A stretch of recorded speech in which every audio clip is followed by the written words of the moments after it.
Right now, somewhere in New York City, there's a building most people walk past without a second glance. There are no guns inside, no soldiers, no CIA badges on the wall, just analysts, desks, and screens, and the most complete picture of global conflict on the planet.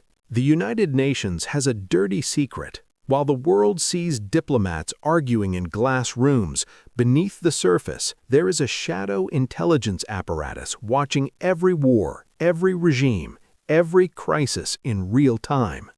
They know where chemical weapons are stockpiled. They know which governments are lying. They track war crimes as they happen, and they can't do anything about it.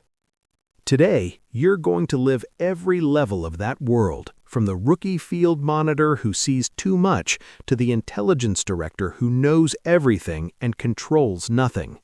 And at the very top, there's a twist that will change how you see the United Nations forever. You are 26 years old. You studied international relations. You passed every exam. You wanted to change the world. And now you're in South Sudan, in a Jeep that hasn't had AC since 2019, holding a clipboard. Your job title is Field Monitor. What that actually means, you watch, you document, you file reports. You see a village burned to the ground, you write it down. You see civilians being used as human shields, you write it down. You see a warlord shaking hands with a government minister you recognize from a UN conference last year. You write it down. Then you send the report to Geneva, and you wait. Nothing happens. That's not cynicism. That's your job description. But here's what nobody tells you at orientation. Every report you file goes somewhere. It gets read. It gets filed into a database. And somewhere in New York, an analyst is building a pattern from your words. You are the first neuron in a very large brain. You just don't know it yet. 3 years later, you passed an internal assessment. Now you're in New York. You have a badge that says OICT, Office of Information and Communications Technology. But that's not what you actually do.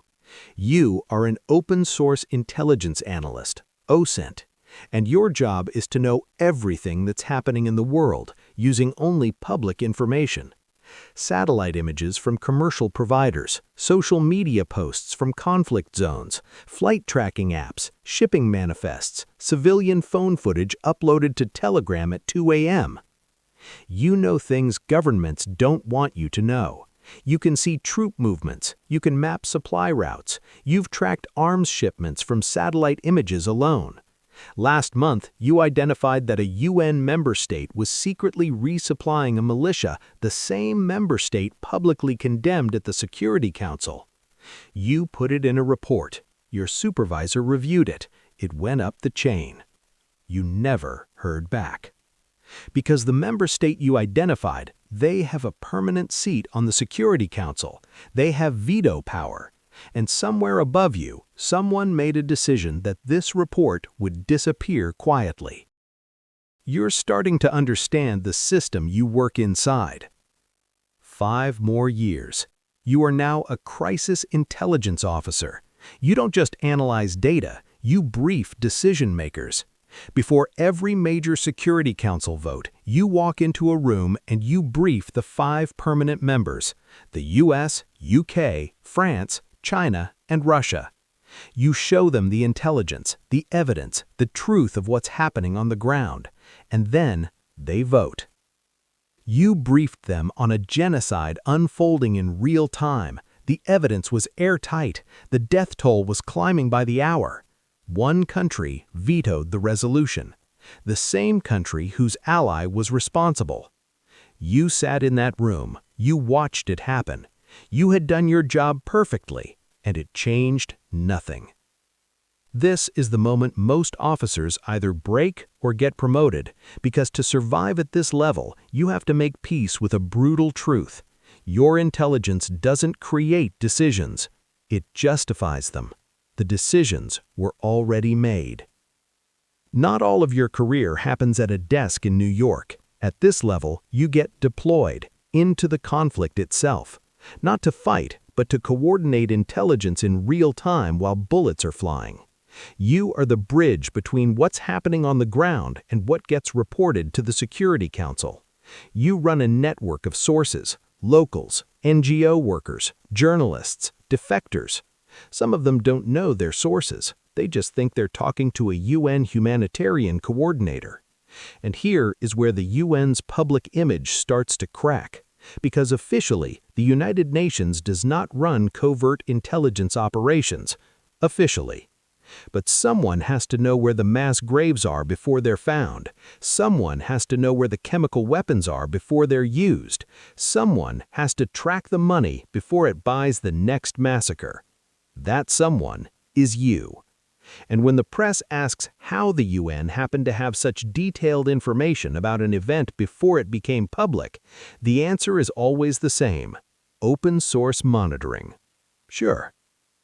You have been in this system for 22 years. You have watched genocides unfold in real time and filed the paperwork. You have briefed the Security Council and watched the veto kill the resolution. You have run field operations in 7 conflict zones. You have seen things that will never be declassified. And now you run the whole intelligence division. You have access to everything. Every report from every field monitor, every OSINT analysis, every crisis briefing, every redacted file that never made it to the vote. You know which governments are lying. You know which leaders are committing crimes. You know which corporations are funding both sides of conflicts. And you realize something sitting at that desk, something that took 22 years to fully understand. The UN's intelligence apparatus is not broken. It's not failing, it's not powerless. It is working exactly as designed. It was never built to stop wars. It was built to manage them, to watch them, to contain them when they threatened their own interests, and to let it burn when they didn't. Here's what nobody talks about. While the UN has been watching the world has been watching the UN. In 2013, documents revealed that the NSA had been monitoring UN communications for years, including internal Security Council discussions. The organization built to represent all nations was being spied on by one of its most powerful members, and that's not the twist. The twist is this: the UN knew. Senior officials knew their communications were being intercepted, and they kept communicating through those channels anyway, because the surveillance was useful. It meant certain things could be said unofficially, deniably. Both sides were watching each other, and both sides let it continue. The intelligence system inside the UN and the intelligence systems watching the UN from the outside are not enemies, they are partners. Running the most sophisticated information exchange in human history, hiding in plain sight, inside the one building in the world everyone thinks stands for transparency. They see everything. They document everything. They decide what the world is allowed to know. And they do it from a glass building in the middle of New York City that you can visit on a Tuesday. If you want to know what's inside a nuclear submarine when a real crisis hits, that video is next.